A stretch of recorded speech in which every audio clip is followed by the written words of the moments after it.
name is Beck and welcome to my 5-star predictions for 2022. I still haven't read all of my 5-star predictions from last year because I redid last year's video about midway through. So I will reflect on that at some point this year when I catch up on all my reading, but I wanted to do a new year with a new set. So if I catch up on my old stuff, I've also got this video to look back on as well. So the first book on here that I really would love to read and give 5 stars is Get a Life, Chloe Brown. This is an adult contemporary book. I don't know too much about it, to be honest, because I just saw a lot of hype for this author, and she's got 3 books out, I think, in this series with the different sisters, and I'm really interested on getting aboard that hype train. It says Chloe Brown is a chronically ill computer geek with a goal, a plan, and a list. After almost but not quite dying, she's come up with a list of directives to help her get a life. So I'm looking forward to just the general chaotic nature of this person trying to put together a list for their life and probably have someone come in and mess it all up for her, and that's how she ends up finding like her stance and her ground.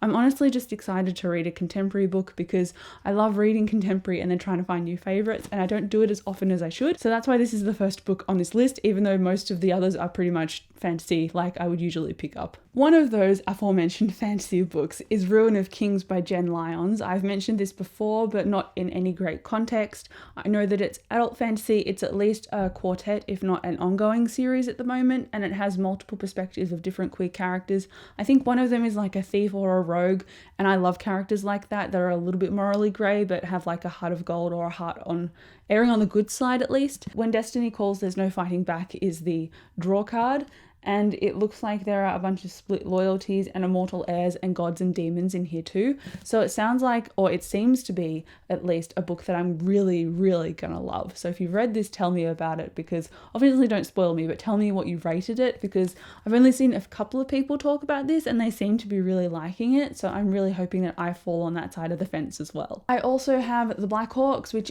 again is another fantasy book, but I think it's got like an older male character as the protagonist, and he's in a dead-end job. He doesn't want to work for his uncle anymore. He wants to go home. So I can really get on that sarcastic kind of vibe for this. I don't know if it's multiple perspective or not. I think it's just one character, but this is also pretty underhyped. I haven't seen anyone else talk about it, and I know there's at least one other book. I don't know if it's a trilogy or if it's a duology, but I'm just looking forward to getting into this, to be honest. It says, when invaders throw the kingdom into turmoil, Chell finds opportunity in the chaos. If he escorts a stranded prince to safety, Chell will be released from his oath. It just sounds like characters are going to come together and have a ton of tension, and there's going to be antics and quests and adventures. I think it's going to be fun, so I'm looking forward to it, and I really, really hope that I give it a 5. It's also a fantasy that's not too long either, so I think I could at least hopefully snap this one up pretty quickly. And then another one that I have very, very briefly talked about before is also a fantasy. It's pirate fantasy though, because I believe it's set on the ocean, and it's called The Bone Ships. I think this has dragons in it as well, but I'm not too sure. I think it's like linked to mythology in the world, and there's dragons that are potentially there as well. There's also a war and then a prize beyond compare, so maybe that's linked to the dragons.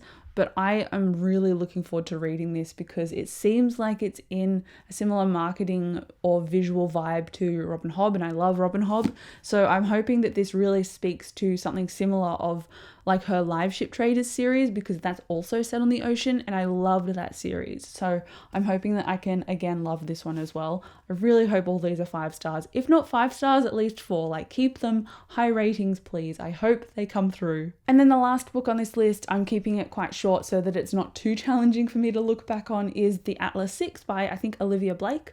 And this is a self-published book, but Tor has recently picked it up in America, and I think this has a 2022 mid-year release date or something, maybe in the fall for America, so like May, June for us.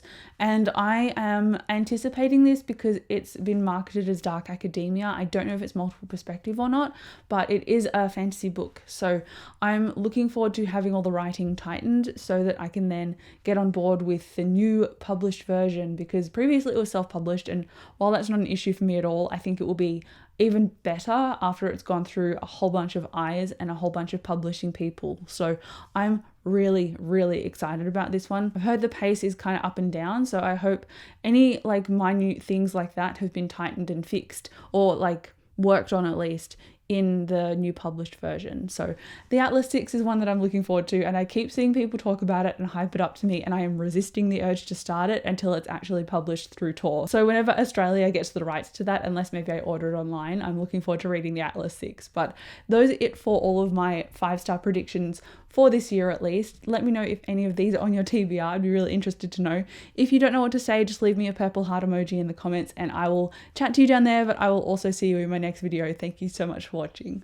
Bye.